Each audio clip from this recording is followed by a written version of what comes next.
in order for some of us to wake up, we need a wake-up call. And in 1986, I got the call.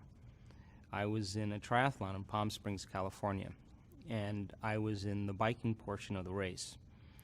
And I was coming up to this intersection, and there were two cyclists that were turning onto another road. And there was a police officer that was standing on the opposite side, and he was pointing at me, and he was telling me to turn and to merge onto this road. And so I was locked in on him, and I wasn't paying attention to the road. And the problem was he had his back to the oncoming traffic. So as I made the turn, a four-wheel drive Bronco going about 55 miles an hour hit me from behind and catapulted me out of my bicycle. And I landed on my lower back and my buttocks. And when you land very hard, the compressive force basically puts a downward pressure on the vertebrae. And the compressive force compressed 6 vertebrae in my spine. The 8th thoracic vertebrae, the 9th thoracic vertebrae, 10, 11, 12, and the first lumbar vertebrae.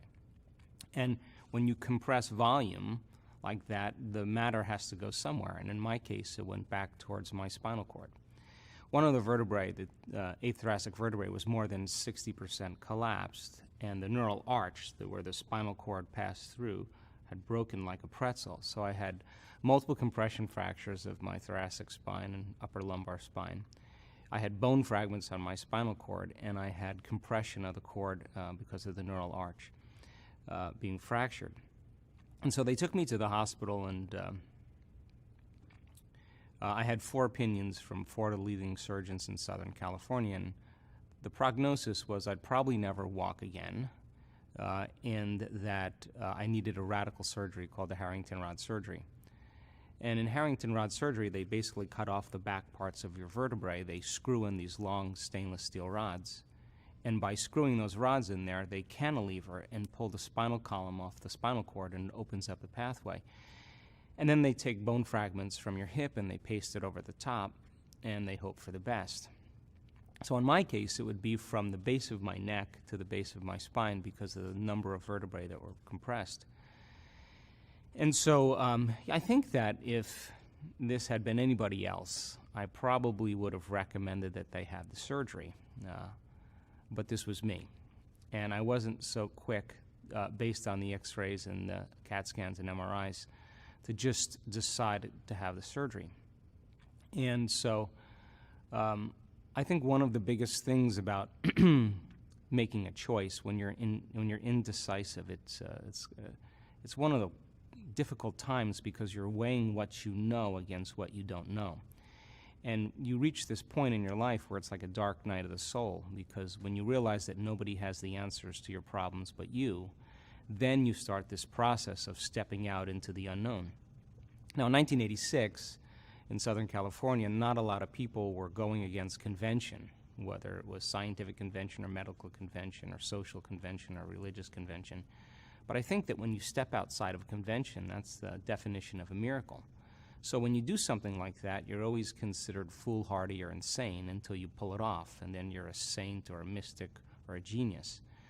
So I decided for myself personally that I was willing to step out into the unknown, that I couldn't imagine myself living on addictive medications for the rest of my life or being in a wheelchair.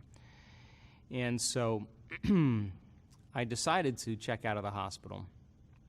And I just had this one thought, and the thought was the power that made the body heals the body.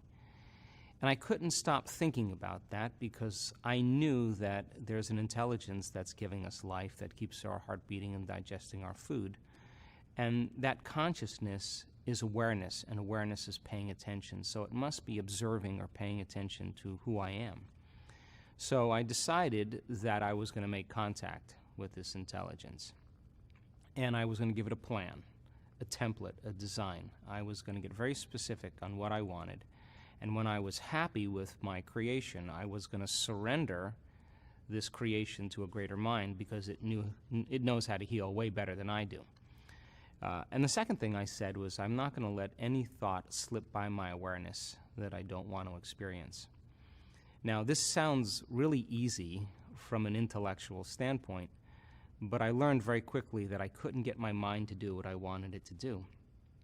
And when we're in crisis or trauma, like I was, we tend to focus on what we don't want to have happen instead of what we do want to have happen. So out of the infinite potentials that exist for us as human beings, I was selecting the worst case scenario over and over again in my mind and embracing that emotionally and being prepared for that event, because if anything less happened, I would have better chances of survival. And I think when we're in crisis, it's those survival chemicals, those hormones of stress that prepare us for the worst case scenario. So I would start off in my mind reconstructing my spine vertebrae per vertebrae, and then I'd start thinking about living in a wheelchair. And then I'd become aware that I was focusing on what I don't want to have happen instead of what I do want to have happen, and I'd stop and realize that I'd have to start all over. And the reason being was because this intelligence is a presence. And just like when you know someone is present with you, they're paying attention to you, and you know when they're not, and they're distracted. So I reasoned that I had to be completely present with it, and it had to get a very clear signal, a very clear plan. So I would start all over again and start reconstructing my spine, and then I'd start thinking about, should I sell my home, should I sell my practice? And I'd stop again, become conscious, and then I'd get frustrated, and then I'd get impatient, and then I'd get angry, and then it would just get worse. And so for 6 weeks, I went through this incredible dark night of the soul because I couldn't really get my mind to do what I wanted it to do.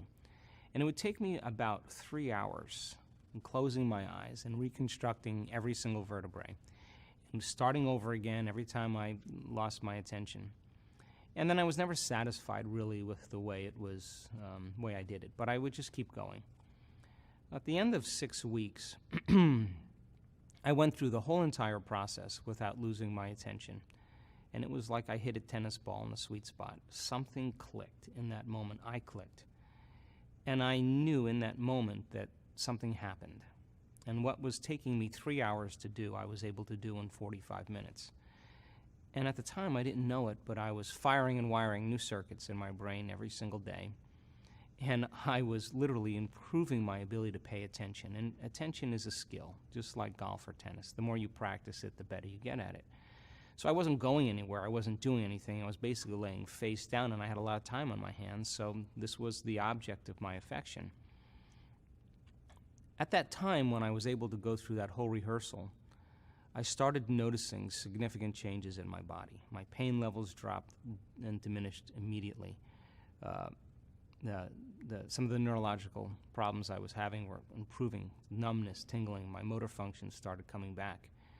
And the moment I correlated what I was doing inside of me with the effect that I was producing outside of me, I started paying attention to what I was doing and did it with more passion and more enthusiasm instead of dread and frustration.